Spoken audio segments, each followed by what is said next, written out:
আজকে আমি আপনাদের সাথে শেয়ার করব ঝিঙে দিয়ে একটা দুর্দান্ত স্বাদের রেসিপি। অতি পুরনো একটি রেসিপি, কিন্তু এই রেসিপিটা গরমকালে প্রায় সবার বাড়িতে রান্না হয়ে থাকে। নমস্কার বন্ধুরা, স্বপ্নার কিচেনে আপনাদের সবাইকে স্বাগত জানাই। আমার আজকের রেসিপি ঝিঙে আলু পোস্ত।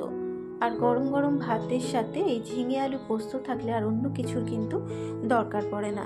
আশা করি রেসিপিটা আপনাদের ভালো লাগবে। যদি রেসিপিটা আপনাদের ভালো লেগে থাকে অবশ্যই আমাকে কমেন্ট করে জানাবেন। তাহলে চলুন রেসিপিটা শুরু করা যাক। ঝিঙে আলু পোস্ত বানানোর জন্য এখানে ঝিঙেটাকে একটু ছোট টুকরো করে কেটে নিয়েছি, আর একটা বড় সাইজের আলুকেও কিন্তু একটু ছোট টুকরো করে কেটে নিয়েছি। আর ঝিঙে আর আলুটাকে আগে থেকে আমি খুব ভালো করে জল দিয়ে ধুয়ে রেখেছি। এবার একটা বাটির মধ্যে নেব 2 টেবিল চামচ পোস্ত, আর নেব 5 থেকে 6টা কাজু বাদাম। এবারে পোস্ত আর কাজু বাদামটাকে মিক্সিং জারের মধ্যে ঢেলে দেব। মিক্সিং জারের ঢাকনাটাকে বন্ধ করে পোস্ত আর কাজু বাদামটাকে প্রথমে শুকনো গুঁড়ো করে নেব।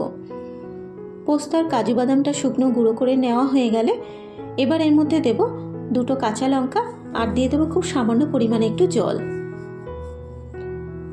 এবারে পোস্ত, কাজু বাদাম আর কাঁচা লঙ্কার একটা মিহি পেস্ট তৈরি করে নেব। ঠিক এরকম একটা পোস্ত কাজু বাদামের মিহি পেস্ট তৈরি করে নিয়েছি। পেস্টটা তৈরি হয়ে যাবার পর এবার কড়াইতে দিয়ে দেবো 2 টেবিল চামচ সর্ষের তেল। তেলটা গরম হয়ে যাবার পর তেলের মধ্যে একটা শুকনো লঙ্কা ভেঙে দেবো, আর খুব সামান্য পরিমাণ একটু কালো জিরে ফোড়ন দিয়ে দেবো। এবারে শুকনো লঙ্কার কালো জিরেটাকে 15 থেকে 20 সেকেন্ড সময় ধরে ভেজে নেব। শুকনো লঙ্কার কালো জিরেটা ভেজে নেবার পর এবার এর মধ্যে দেব কেটে রাখা আলু, আর আলুটা সেদ্ধ হওয়ার জন্য দিয়ে দেবো খুব সামান্য পরিমাণে একটু নুন দেবার পর এবার আলুর সাথে মিশিয়ে নিয়ে আলুটাকে খুব ভালো করে ভেজে নেব, যাতে ভাজাতেই আলুটা খুব ভালো মতো সেদ্ধ হয়ে যায়।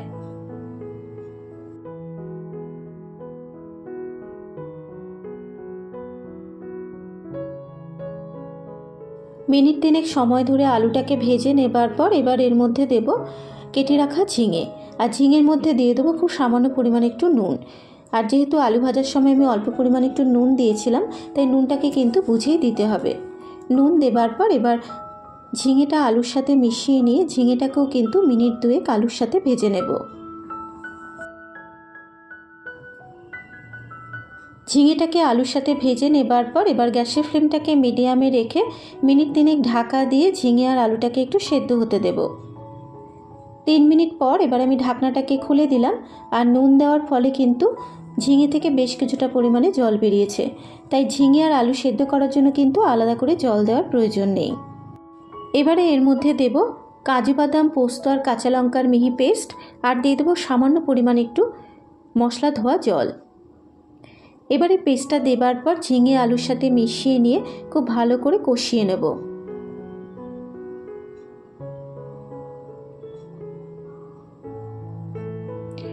মিনিট 2 কষিয়ে নেবার পর এবার আবারও গ্যাসের ফ্লেমটাকে মিডিয়ামে রেখে মিনিট 3-4 ঢাকা দিয়ে ঝিঙে আলু পোস্তটাকে একটু রান্না হতে দেব।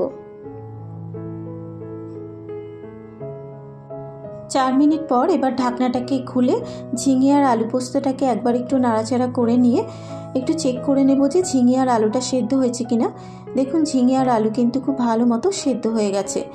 এবারে সবশেষে এর মধ্যে দিয়ে দেবো টেস্টটা ব্যালেন্স করার জন্য সামান্য পরিমাণে একটু চিনি দিয়ে দেবো। এখানে 3 থেকে 4টে চেরা কাঁচা লঙ্কা, আর দিয়ে দেবো 2 টেবিল চামচ কাঁচা সর্ষের তেল।